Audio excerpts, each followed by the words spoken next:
দুর্বল, আমরা এতটাই হতভাগা যে কোথায় আমাদের লভ্য অংশ রয়েছে সেটা আমরা বুঝতে পারি না। একজন মানুষ যখন সুবহানাল্লাহ বলে কি আল্লাহ তাআলা পবিত্র, আল্লাহ তাআলার পবিত্রতা তুমি যখন স্বীকার করবে, আল্লাহ তাআলা ফেরেশতাদের মধ্যে ঘোষণা করেন যে অমুক বান্দা আমার পবিত্রতা ঘোষণা করেছে, আমি ওই বান্দার পবিত্রতা ঘোষণা করলাম।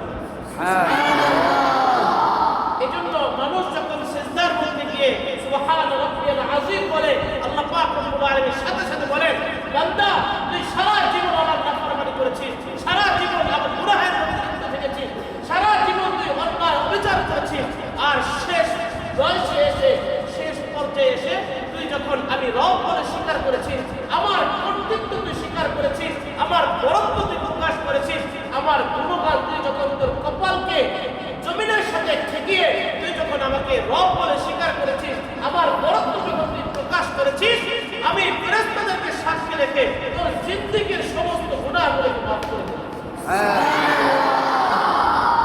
এই জন্য আল্লাহ তাআলার পবিত্রতা ঘোষণাটা আল্লাহর কাছে এত বেশি পছন্দ।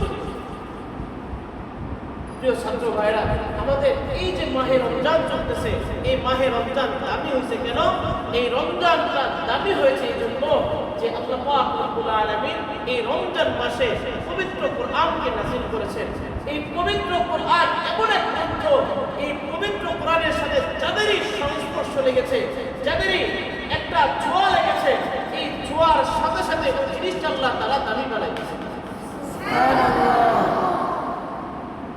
এই রমজান মাসের মধ্যে একটা রোজা রয়েছে, যে রজনীর নাম হচ্ছিল লাইলাতুল কদর।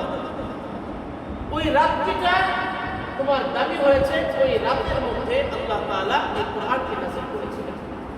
তো এই রমজান মাসটা, গোটা রমজান মাস জুড়েই হলো ইবাদতের মাস।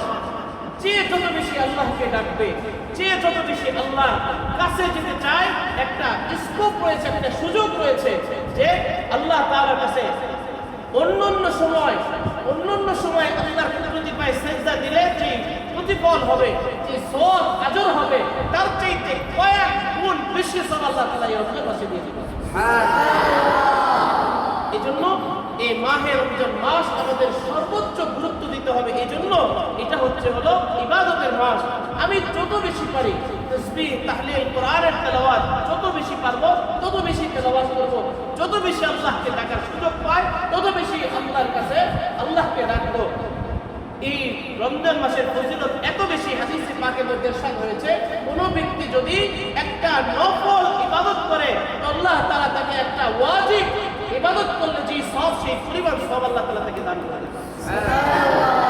একজন ব্যক্তি একটা ওয়াজিব আমল করবে, একটা ওয়াজিব আমল করলে, একটা ফরজ আমল করলে যে সওয়াব, আল্লাহ তাআলা ওই ফরজ ওয়াজিব ইবাদতকারীকে ফরজ ইবাদত করার সমান সওয়াব আল্লাহ তাআলা তাকে দান করে দেন। এত বেশি সওয়াব আল্লাহ তাআলা এই রমজান মাসের মধ্যে রেখেছেন।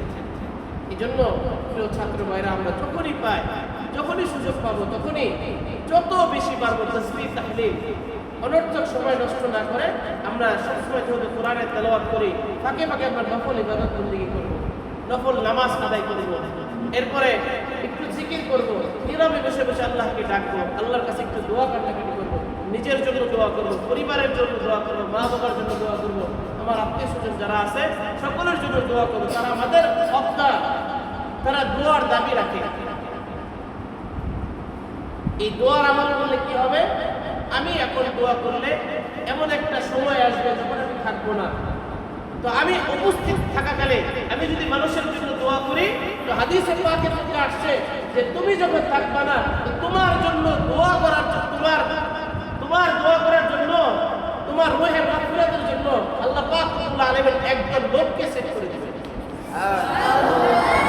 তুমি থাকবা না, তোমার অনুপস্থিত কালে আল্লাহ তাআলা এমন একটা গ্রুপ তৈরি করে দিবেন যারা তোমার জন্য দোয়া করবে।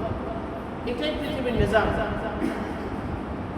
আল্লাহ পাক রব্বুল আলামিন আমাদেরকে এই পবিত্র মাহে রমজানের পবিত্রতা রক্ষা করে বেশি থেকে বেশি আল্লাহ তাআলার ইবাদত বন্দেগী করার তৌফিক দান করেন। আমিন। ওয়া আখিরু দাওয়ানা আলহামদুলিল্লাহ।